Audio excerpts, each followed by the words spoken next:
This thing. I think I hit a good mind with this strategy. You have to try this with me. I'm going to assume here you already know what you want to do. That you already know that you need social media to market and grow your ideas for a brand. But now you're overwhelmed and you don't even know where to start to get the idea rolling. And look, I will know because that was me for years. I've watched so many videos on brand strategy and making it on YouTube, and I spent over $15,000 on courses over this last decade just trying to learn this stuff. And while a lot of the courses were helpful, I spent years wasting time. So now you don't have to do the same because I put together everything I've learned in this video because after waiting for so long, I have a theory and a mission. And my mission is to prove to you and to myself that passionate entrepreneurs and creators with a clear mission and consistency can earn 1 million in 1 year with their brand. And I'm going to prove that to you with the challenge. I'm going to start at zero with this YouTube channel, a newsletter, and a clothing brand. And I'm going to reach 7 figures in 1 year, all while working full-time on a job that I love very much and being a full-time father and husband. And now you're probably saying, in 1 year? Who the heck are you to think you can do that in 1 year? Well, that's where this 4-step strategy comes in. I believe that if we use the framework I'm going to show you in this video, we can both get there. And it's pretty simple on paper. All you need is a phone, a microphone if you're feeling fancy, and a lot of grit, hard work, and consistency. But notice how I said it was simple, not easy. Simple and easy are two different things. But I tell you what, if I manage to do this, you 1000% can do it too. Because I'm nothing special, believe me. And if I can't manage to do it, then you can just call me stupid by next year. But dude, imagine trying this, and in 1 year we can both sit here where we are right now, but with the business making over $1 million bucks. That's a crazy challenge, and I hope you subscribe, to follow the journey. By the way, you're gonna see me move my hand a lot here, and you're gonna see a reflection on the screen. That's just me reading my notes so I don't get lost, okay? Now, here's why you should listen to me in the first place. And I'll be quick so we can get to the strategy fast. I'm just an uncle who's been a big fan of manga, visual storytelling, branding, and entrepreneurship through most of my life. I've been a graphic artist and illustrator who specialized in marketing psychology, YouTube thumbnails, and making short designs for the past 15 years. I've done design work for big brands at previous jobs. Heck, I've even started and failed building brands before, going in blind and just throwing stuff at the wall. While I don't like to boast about how much I failed in the past, but if I look back and I analyze my mistakes, number one, I did a lot of stupid decisions. Like at one point, I decided to make NFT art only and nothing else. We all know how popular that is nowadays. And number two, I think one of the main problems I ran into is I just didn't ask the right questions. If I had thought of at least asking just this one single question, I'd be much further than I would be right now with my brand. And that question is, what do I actually stand for? I know that's a bit vague, but here are some more uncomfortable questions that I believe you should be asking to help you figure out your brand. What are my values? What do I want people to think of when they hear my name and my brand's name?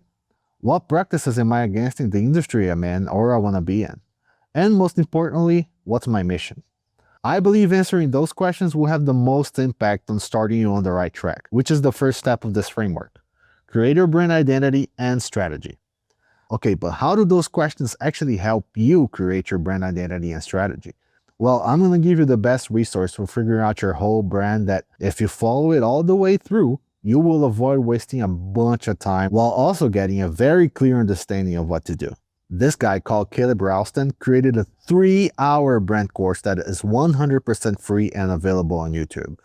I recommend you take some time to go through the whole course after you've seen this video, of course. And you should fill out his free brand workbook and you will be ready to start your business in no time, believe me. Okay, so here are a few examples from me. After I've gone through the whole course, I figured out that the core message of my brand is that art and stories should ultimately uplift people and inspire them to do good to the world and to themselves. Not just art for art's sake, not the edgy stories you find manga where the hero is the villain seeking revenge garbage that's just so popular nowadays. I'm not saying those shouldn't exist, but I believe that the world has enough of that. I think we need more art, stories, and solutions that make other people's lives better and not just for self-indulgence. Stories that are actually good and solutions that are real, with a positive impact. So figuring that out led me to find my main overall mission of my brand. Inspire 1,000 entrepreneurs and creators like me to never give up on expressing their worldview and bring positive value to the world. And through that work, generating at least $1 million providing for their family. Wow, you might be saying, doesn't that sound preachy? Yeah, it does. But here's the thing I've learned from Caleb on his course that is 100% true. If you don't pick what you stand for, your viewers will pick it for you. And you do not want that path, because then you're living by someone else's standards, not yours. So back to Caleb's course. Not only it helped me figure out what I stand for, but it also helped me figure out what I stand against, which are those cult-like brands that use dark psychology tricks to get people addicted to them while promoting degenerate stuff. I think that's poison, man. Also, art for art's sake. Look, that's fine if you want to do that for yourself or as a hobby, but if you want to have any kind of impact, just know that your art has a lot more potential than you think. Edgy stories where the main character is the edgy villain, I'm just sick and tired of those. And most important of all is just the spirit of whining. Isn't it horrible when you're around a person who all they can do is complain about how horrible their life is or how horrible the world is being to them? This is so exhausting, man. I'm not saying we should never express negativity or injustice. I'm just saying that that's not where we should operate from. And that's not what my brand will focus on. Instead of complaining about it, I'd rather focus on what we can do about it, on what we can control, and then we can move on. There's this current culture of brands and creators that just feed off misery and just hating on others. Just being insufferable and pretending to be relatable while they're profiting over people's misery. Look, I'm not against people being profitable. What I'm against is being profitable off making people feel more empty and miserable.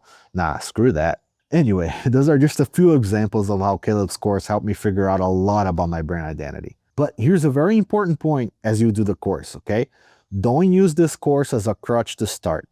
I managed to fill out most of Caleb's workbook in a single weekend, but that's because I've been thinking about this stuff for like the past 5 to 10 years. So don't get discouraged if you can't figure this all out in a couple of hours, okay? If this is your first time thinking about these questions, this can take some time, and I understand that. But I don't think it should take longer than 2 or 3 days to finish this, because if it does, you're just using it as an excuse to not get started. Also, however way you make the strategy, it doesn't have to be set in stone. It's fine if you change your mind as you go. You're allowed to. You can change and adapt as you build and learn more about what you want to do. Look, I'm speaking from experience when I say this, because if I had just listened to my own advice here, I would have started this channel 5 years ago. So don't be me, please. So you're already at a huge advantage if you just figure this out and get started quick. Okay, you're going to be way ahead of me. Okay, so now you have your brand and strategy figured out. But you have another problem, because the strategy means nothing if no one knows about you or your idea.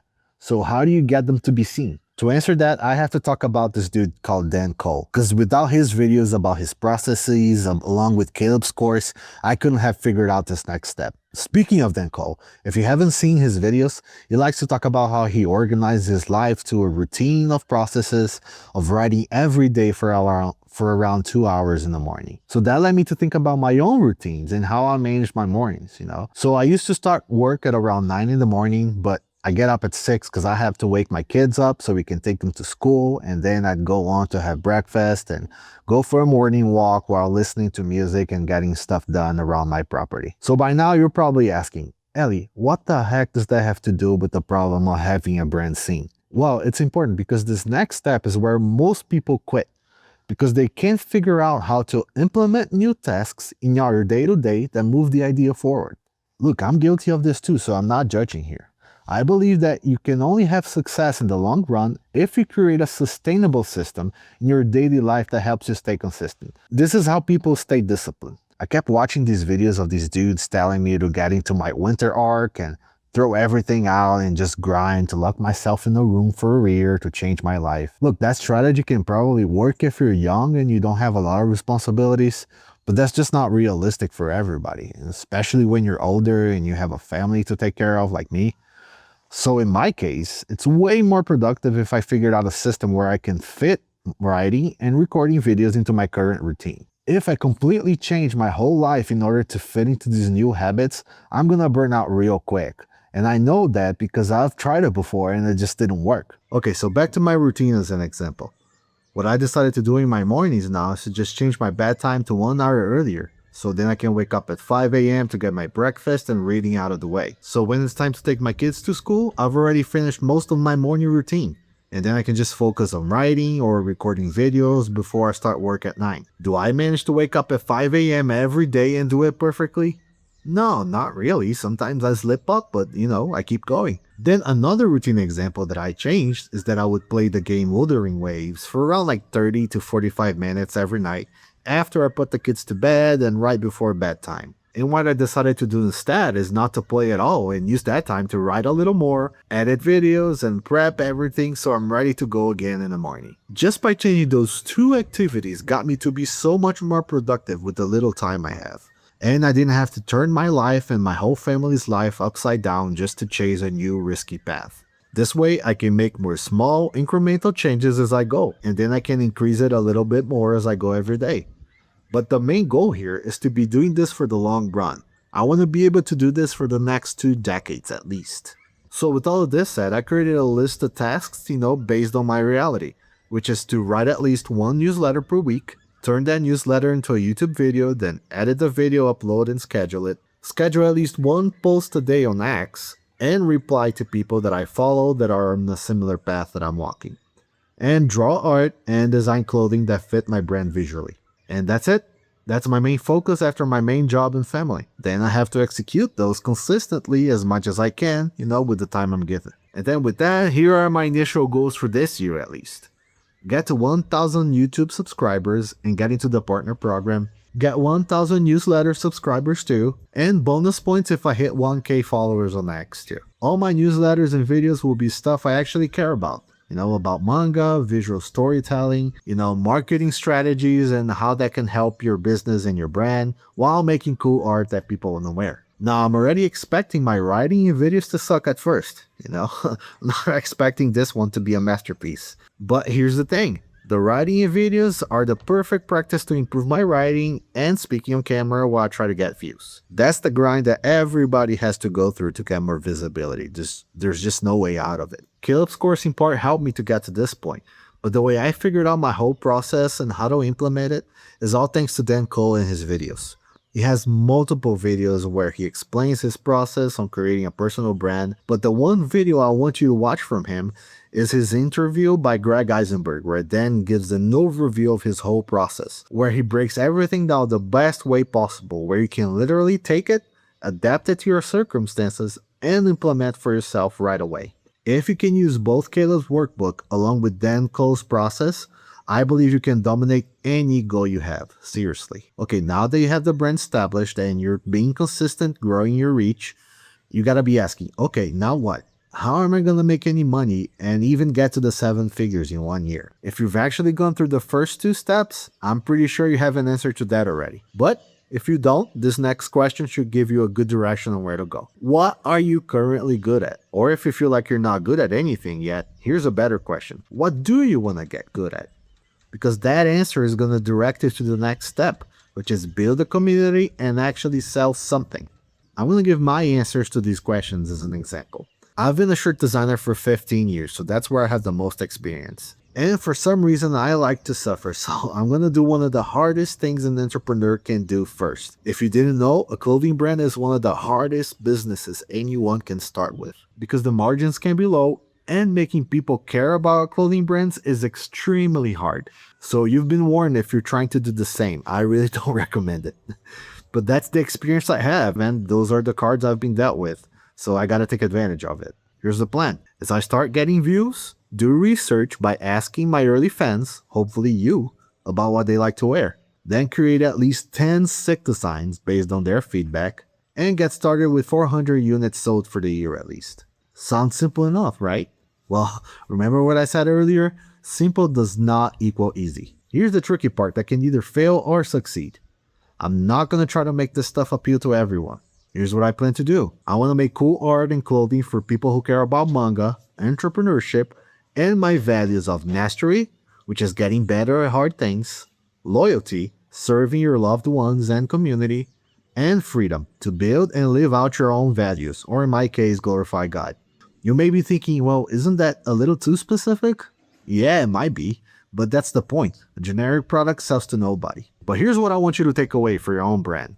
Find out with your clients or viewers what they want. It's not about making stuff just for yourself. It's about serving them. Gone are the times where we create products in a vacuum. If they want more videos, you make more videos. If they want more merch, you make more merch. Hopefully that's my case, by the way. And if it's a course, make a really good one that actually helps and keep people accountable. You get the idea, right? This is also a good thing to remember for me because I gotta keep an open mind to this part of the strategy. Because this may very well change as I gain more viewers and followers. Because if they, well, let me correct that. If you who's watching right now are not interested in the designs that I make, I'm gonna have to shift to something else. By the way, this shift will be something to keep an eye on, and you will be the first to know if you join my newsletter. This is the only call to action I want to give you in this video. If you've been enjoying the video, I would love to have your email, so you can know when I launch exclusive stuff and products for people in my newsletter only, nowhere else. In there, you're also going to see the written version of this video, where I'm going to post all the links to all the stuff I talk about it here. And it's 100% free, for now. I might change that in the future if I need to, but if you've been finding this stuff useful, this is the only and most important thing I will ask of you right now. But okay, once you get the brand going, let's say you're getting views and you made a product and you're starting to get a ton of sales, then there's nothing left, right? You've won. Wrong, okay? When we get to this point, that's where the real test begins. I'm sure you've seen over the years many YouTubers blow up. They're showing up everywhere. They're doing collabs with all the companies. They're showing up in every podcast under the sun. And then they start posting less and less videos on their YouTube channel. Then they post once every month, then every 2 months, 6 months, and then they just disappear. What do you think that is? Well, my take is that they get thrown a good chunk of money and 1,000 opportunities for more money and different projects come their way. And then they start getting invited to parties. They start hanging out with some weird crowds. Then they start to lose focus. Then they start getting comfortable and fizzling out. And unfortunately for a lot of them, they end up going through a phase of meaningless parties and fake friends, where it's very possible they can end up waking up alone and hungover in a big house with no drive, no purpose or direction. So what we want is to avoid that future. And in order to do that, we go to step 4, which is dealing with success by refining the brand and business. I'm almost sure you've heard of the Pareto principle already. This is also called the 80-20 rule. This is a rule observed everywhere in all areas of life that says 80% of the results come from 20% of the causes or inputs. For example, 20% of customers in a business might generate 80% of a company's revenue, or 20% of your efforts might yield 80% of your results. This is not 100% true all the time, but this falls under the same rule as well.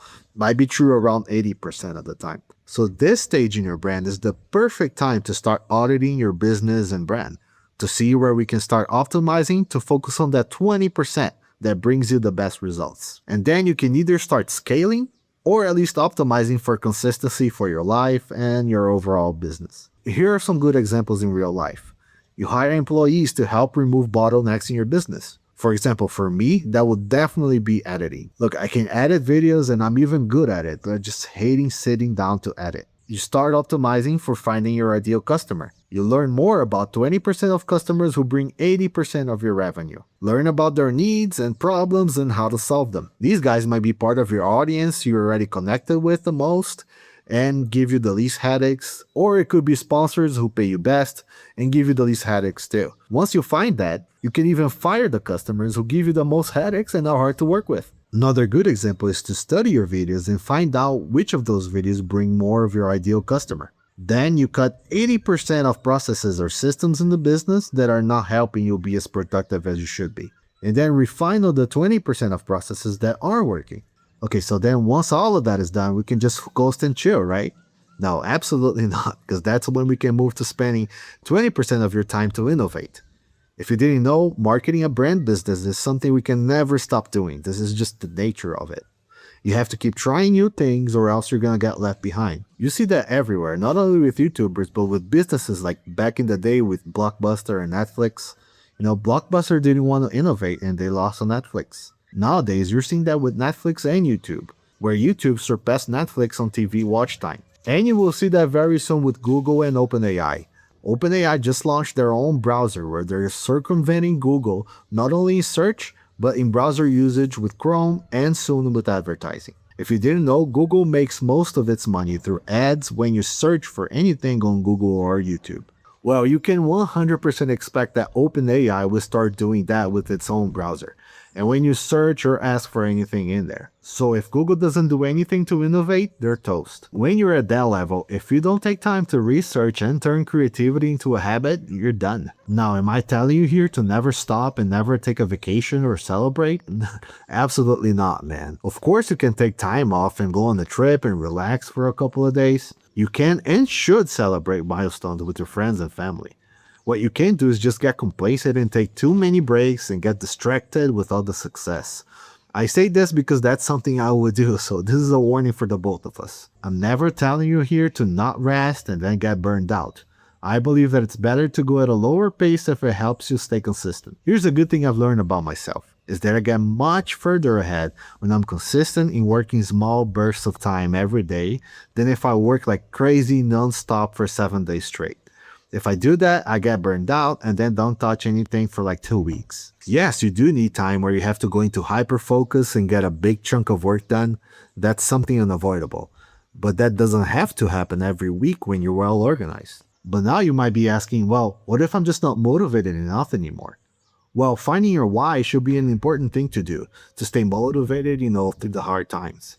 If you finished all of Caleb's brand workbook, you should at least have a good idea on how to find your why. But if you like a more detailed explanation about finding that for yourself, I also posted a video about that specifically where you can watch next. Let me know what you think about this strategy, or if I'm just out to lunch with all of this, or if you want to try this with me, okay? I'd love to hear from you. Anyway, best of luck.